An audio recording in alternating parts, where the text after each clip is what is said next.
Hi, this is Aditya, and in this video, I'm going to present you the latest project that I built, and that is building and deploying a machine learning regression model with FastAPI, MLFlow, Docker, and AWS. So before I get into specifics, let me show you a live demonstration of it. So let's start.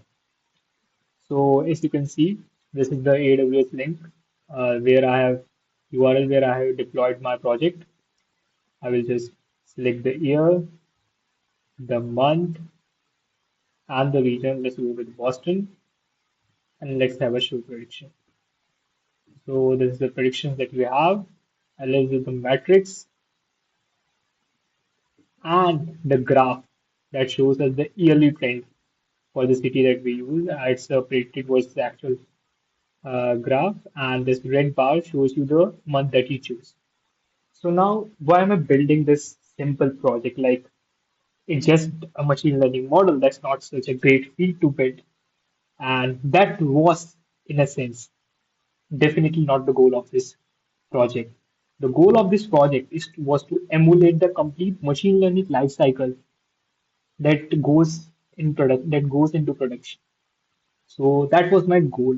It was to emulate the steps that people in industries take to actually productionize and model.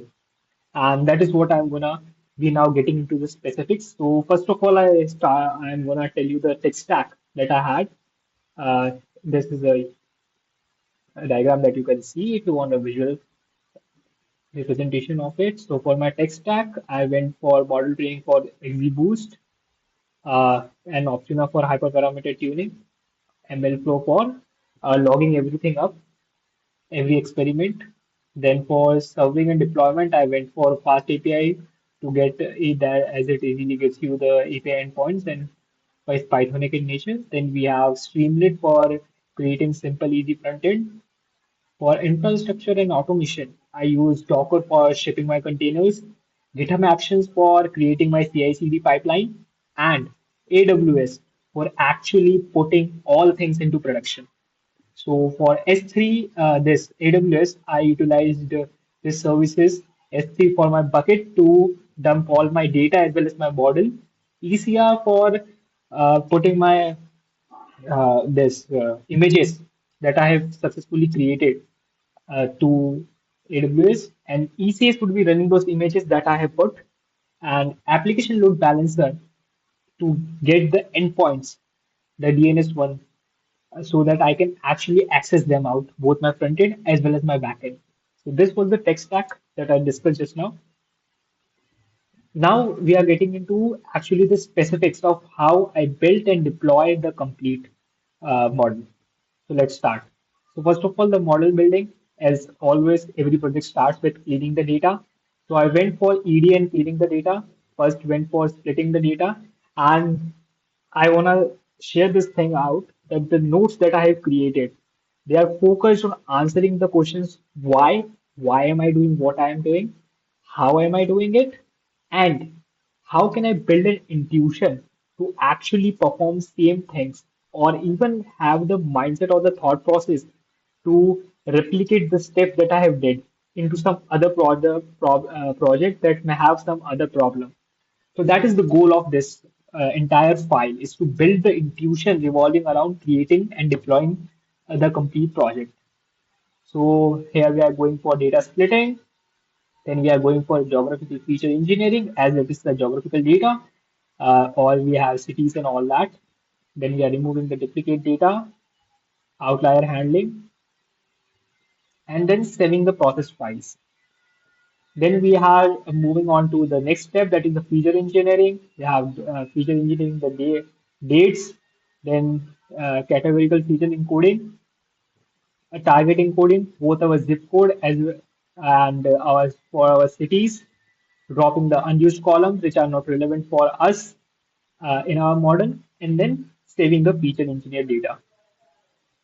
Then we are creating a baseline model that is to ensure that whatever next model that I'm gonna be training, its accuracy should be at least greater than this baseline model.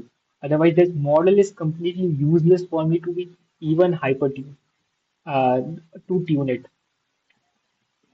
So here I trained my dummy model. Then we went for, as it's a regression problem, so I first of all went with linear regression, trained the model, did of course beforehand, then standard scaling, then tried ridge and lasso, and as it was my first time for those things, I in depth discussed all this stuff. Then went for XGBoost. I wrote all the theory and, as I said, what, why, and how, all this stuff. Then we have accuracy versus interpretability trade-off. And after I have successfully trained my XGBoost model, so because initially the set of hyperparameters that I took was based on my intuition completely and not practical, it was not backed by something that this is the best set of hyperparameters that I have. So I need to find the best set of them. So that is why next I moved on to hyperparameter tuning. And I utilized Optuna for hyperparameter tuning. As you can see, it will help you to get the best set of hyperparameters, and it is much more optimized and better than grid search CV that we use. Then I went for MLflow to track every experiment that our Optuna does. Then comes the second most hardest part. Now, it may look small in this Notion notebook, but this is the second most hardest part that I did in the entire project is to converting my Jupyter notebook into production Python scripts. And that was the hardest, one of the second hardest part, man, that I did. Because building modular pipeline so that those pipelines can then be tested and be reproducible is was really a task that taught me so much about writing production grade code. Then, as I created the pipelines, I tested my code using PyTest and then performed smoke test. And then I created a section for general doubts and explanation that all the things that we do, like small stuff that may arise in someone's mind that why we are writing this if underscore underscore name equals to main line and some theory and in-depth knowledge about Optuna and ML flow if you are starting it first time and few errors that may come uh, that you may get.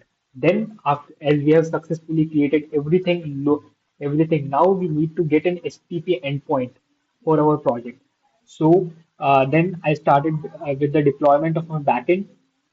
Now I have written why we are doing what we are doing because it is important to know, man. If you are performing some series of steps, then you should be able to understand if why you are actually doing it. Otherwise, if you are just doing it because someone told you, then it does not make sense for you to just like close your head off and do those set of steps. Because building the intuition is the first and foremost important thing that you must do. So I wrote a pretty good introduction to AWS. I gave an intro to Boto 3, that is the Python framework that AWS provides so that you can direct work with them. I set in depth covered that how you can install this AWS CLI, set up all the configure all the things like your access key ID and your secret key, as well as your region name, so that you can connect your Photo 3, as well as I wrote instructions to how you can create your AWS account as well as your IAM user because it's the best practice, not your root account, and create an IAM user with the appropriate permissions so that you can do stuff out. As for the permissions, I have attached an this screenshot, or you can even give it a got tier uh, permissions. It's of course all up to you. Then I went with uploading data and model to my S3 bucket and how you can create it by using Boto 3. Then came creating an HTTP endpoint via FastAPI so that I can actually call my backend via HTTP over the internet. And after writing everything up, I need to containerize it so that it can be reproducible.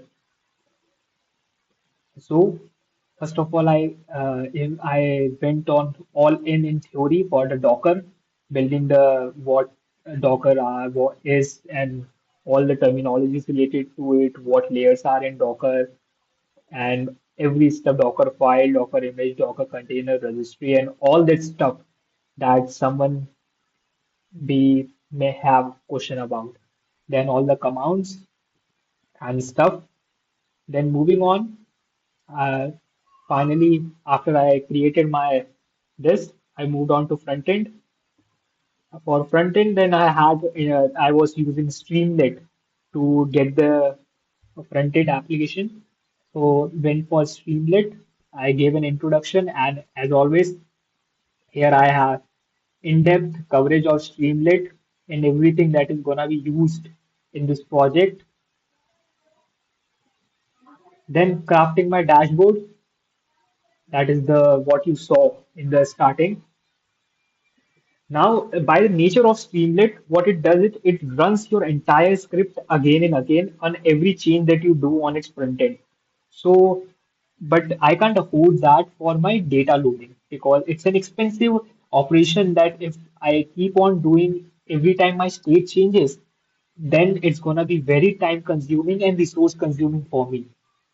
That would lead to a bad experience for my end user. So that is why what I did was I cached that function so that it doesn't need to rerun it again and again. It will just call that cache data and everything would be stored.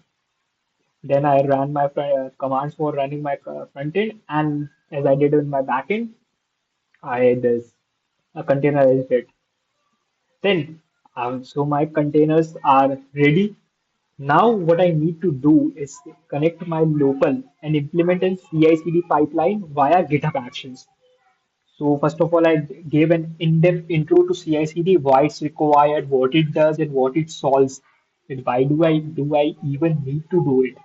Then gave a pretty in-depth intro to GitHub Actions, a complete workflow for GitHub Actions, then creating an YAML file, because that is what how our CI/CD works.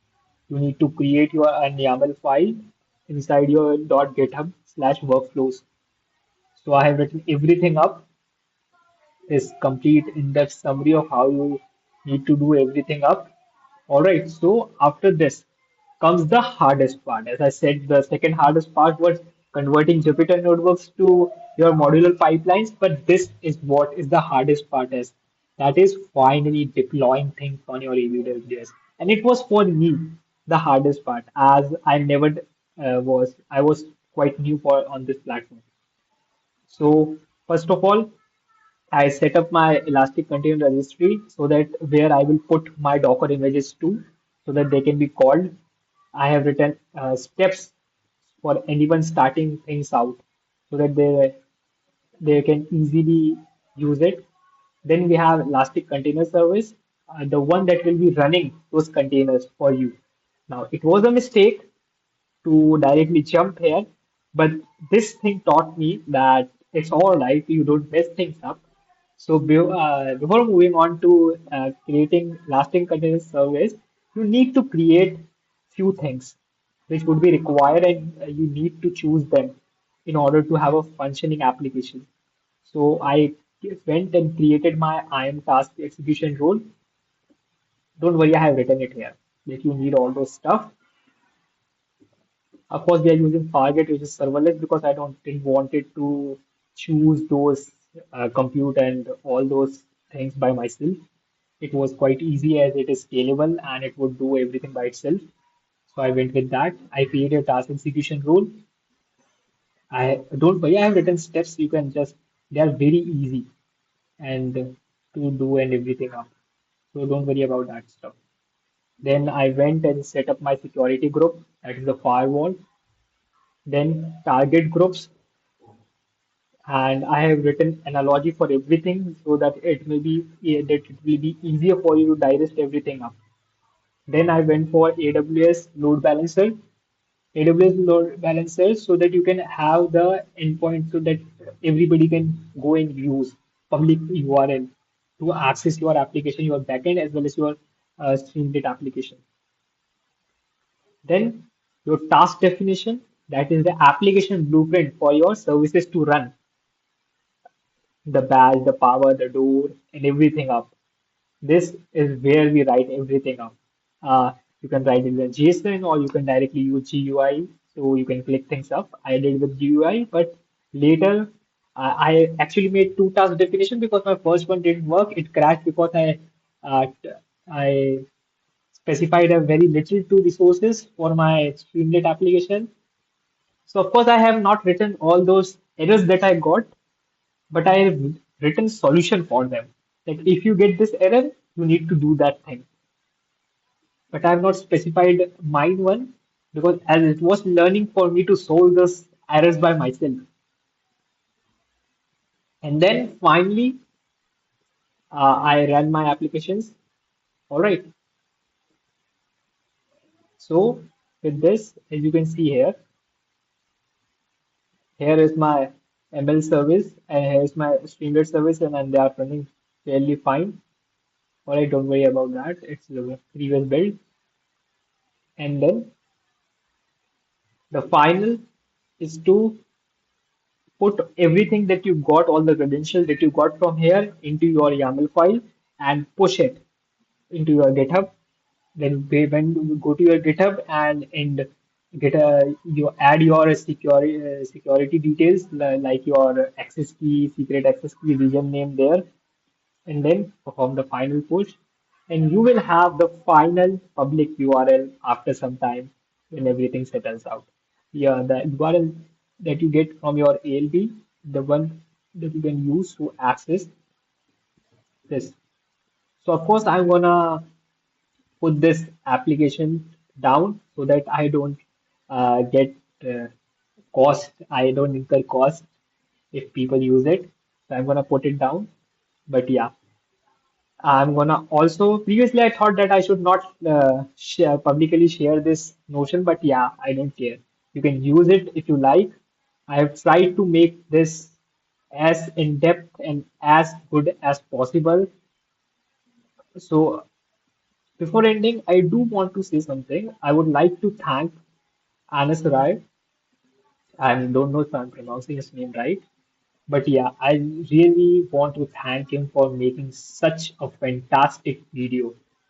His video was the one that taught me that this step comes after this and this step comes after this, and it was really good. So I have added his YouTube link here. You can go and watch out his video. It's really good. And if you want uh, things from a beginner's perspective, you can come here and see my read my Notion. You connect me over LinkedIn, and here is the link to my GitHub repo. Thank you. Have a nice day ahead.